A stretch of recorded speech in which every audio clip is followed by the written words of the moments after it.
Okay, good morning. My name is Alexander Purba, and in this occasion, I will present my bachelor thesis with title of Proof of Concept and Preliminary Testing of a Thermophotovoltaic Power Generation System. When doing this bachelor thesis, I was supervised by Pak Putro Lebdo Sambogoro. Well, let's start. The electricity demand in Indonesia is projected to increase rapidly by 2050, as depicted in the left figure here. Of course, this increase in electricity demand must be accompanied with a cleaner and more sustainable supply of energy. To achieve almost 37 gigatons of CO2 emissions, we should increase the utilization of renewable energy, such as wind and solar energy, which can reduce 25% of CO2 emissions. When we are talking about the renewable energy, there is an intermittency problem that we should overcome. This intermittency problem is a condition where the renewable energy, in this case is solar energy, cannot produce its energy all day long. This intermittency problem is represented as dark curve in the left figure here. As we can see, in the midday, there's a sharp drop in demand due to solar energy production, and the evening there is a spike in electricity demand due to absence of solar energy production.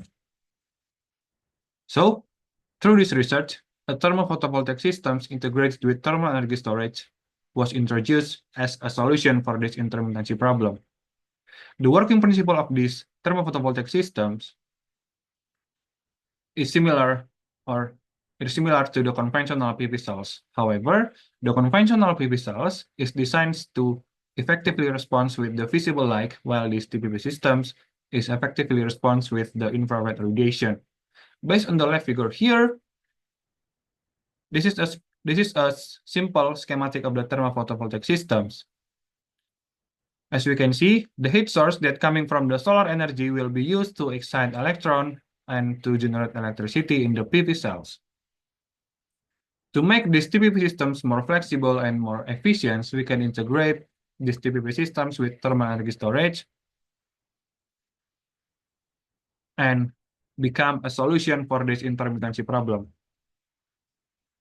In this research, there are two objectives that we should achieve. The first one is to provide proof of concept for the role of TPV systems in renewable energy utilization. Second, to design and demonstrate a functional TPV system prototype. However, there are 5 scopes and limitations in this research. The first one, this research focused only on the thermophotovoltaic systems, excluding the thermal energy storage.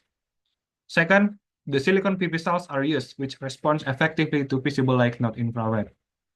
Third, the emitter's working temperature is kept at 900 degrees Celsius due to thermocouple limits. Fourth, a diffuse emitter, which independent of direction, is used in this experiment.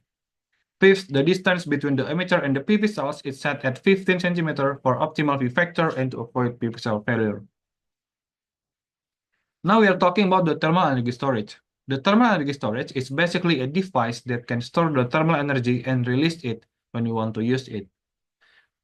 There are 2 types of thermal energy storage. First one is the sensible heat storage, which can store the thermal energy by changing the temperature without changing the phase of the material. One of the most common material that used in the sensible heat storage is the molten salt, because this molten salt has high heat capacity, so it can store amount of thermal energy. The second one is the sensible heat storage, which can store the thermal energy by changing the phase of material.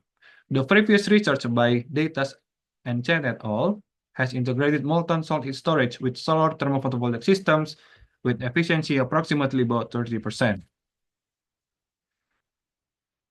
To know how this thermophotovoltaic work, we should know how this photovoltaic process. This photovoltaic process utilizes the energy from photon that will be used to excite electron from the valence band to conduction band. When the photon is moving from the valence band to conduction band, there will be a hole in the valence band because when the photon is exciting from the valence band to conduction band, there will be a hole in the valence band here. The hole will act like a positive charge carriers and the electron will act like a negative charge carriers. Usually, this electron and hole will recombine. So to utilize this electron to become electricity, we should separate this electron and hole by using a semi-permeable membrane, or we known as p-n junction. P stands for positive, which occupied by the hole, and N stands for negative, which occupied by the electron.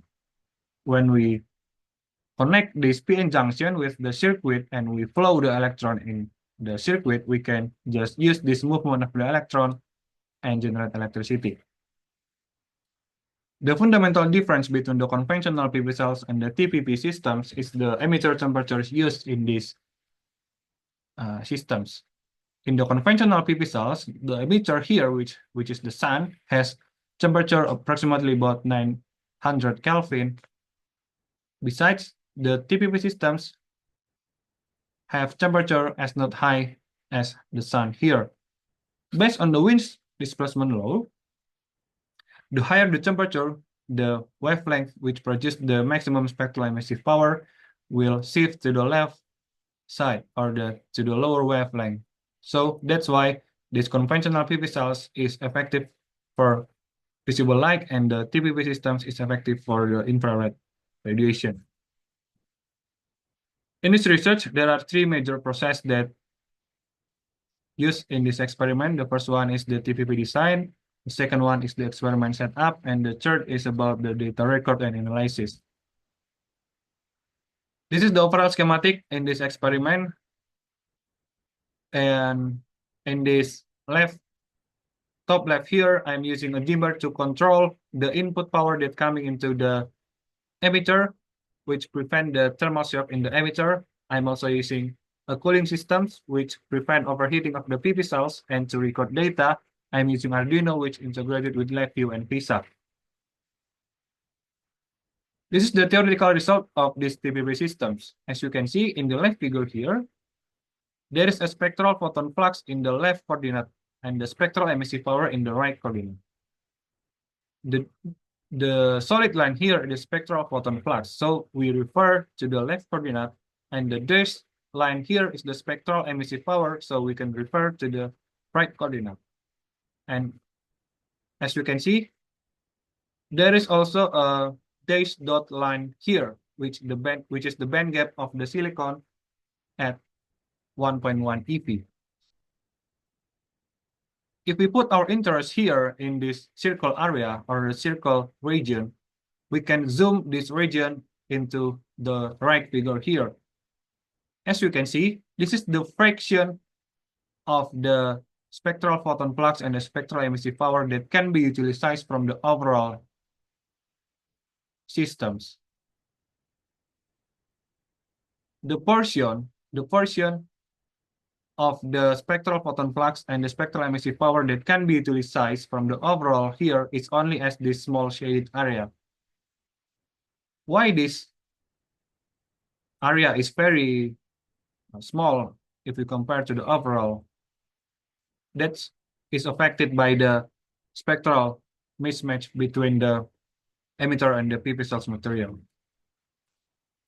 Another parameter that we should consider is about the spectral absorptivity of the silicon. The black line here is the spectral absorptivity of the silicon at various wavelengths. The spectral absorptivity will be used to calculate the number of photons absorbed and will use to calculate the theoretical power of these TPP systems. Another parameter that we should consider is about the P factor between the emitter and the solar cell. The right figure here is the simplified configuration of the emitter and the solar cell. To calculate the P factor in this configuration, we use Monte Carlo.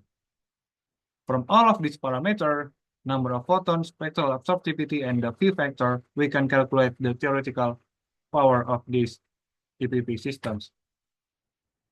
This is the experimental result of this research.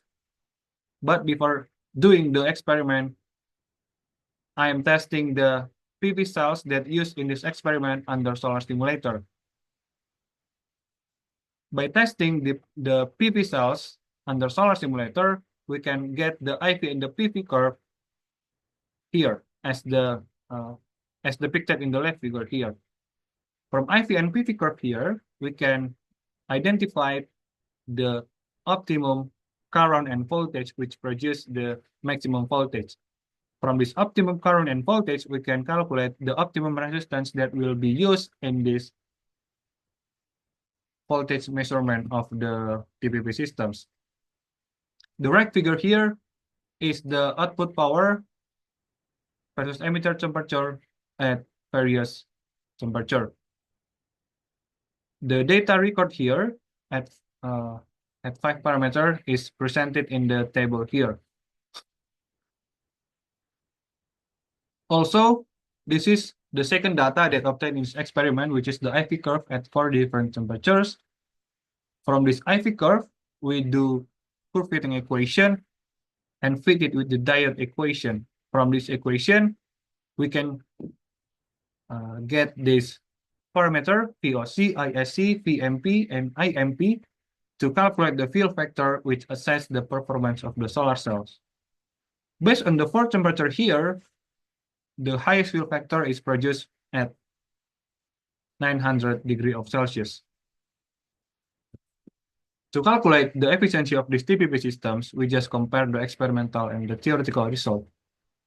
The slow result in the first iteration is affected by the spectral mismatch between the emitter and the PV cells, the field factor, and also other mode of heat transfer. To analyze these previous slow results, we can see in another perspective, in various perspective. The first one is about the spectral emissivity of the emitter used in this experiment. The left figure here is the spectral emissivity as stainless steel at various temperature. At a glance, we can see that the higher the temperature, the spectral emissivity of the stainless steel is lower. Why this happen? Because when we operate the emitter at high temperature condition, there will be an oxidation in the surface of the emitter. And after the oxidation happens, the surface of the emitter become rougher. And if we maintain this condition in a very long time, there will be a degradation of the material used in this experiment. After these TPP testings, the emitter used in this experiment experienced failure. This is the comparison between before and after testing of the TPP systems. After testings, the emitter experienced discoloration or even cracking or pitting.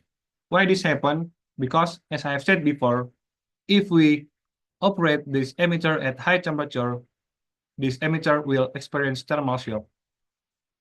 Because this emitter used in this experiment basically used to heat water, but in this experiment, the water is not used. So the electrical input that coming into this emitter is not transferred to the water, so it will heat the emitter itself and becomes and experience discoloration and cracking or pitting here. After the thermal shock happens in this emitter, there will be a thermal stretch and there will be oxidation and leads to creep and failure. To prevent overheating of the PV cells, we add a transparent glass in front of the emitter. The effect of adding transparent glass here indeed lower the temperature of the PV cells, but it also reduces the output power from the PV cells. From the right figure here, this is an optical properties of transparent glass. And if we draw a line at silicon wavelength, we can see that this effect of adding transparent glass here is block the photon, which have higher wavelength. It's about 2,700 nanometers. But also, this transparent glass have another optical properties which absorbance and reflectance. So in this effective region of the silicon, the photon that will be converted to electricity, or the effective photon will be absorbed by this transparent glass itself and reflect by this transparent glass. also. That's why the output power from these PV cells will become lower. For this condition, an ideal optical properties must have high transmittance below silicon wavelength as well as high reflectance or absorbance of the above silicon wavelength. From this research successfully demonstrates TPP system's ability to convert thermal to electrical energy at 900 degrees of Celsius. But the current efficiency is low, so we need to optimize in the next iteration. To increase the efficiency of these TPP systems, we can utilize the band gap with band gap more closely aligned with the blackbody irradiation at 900 degrees of Celsius.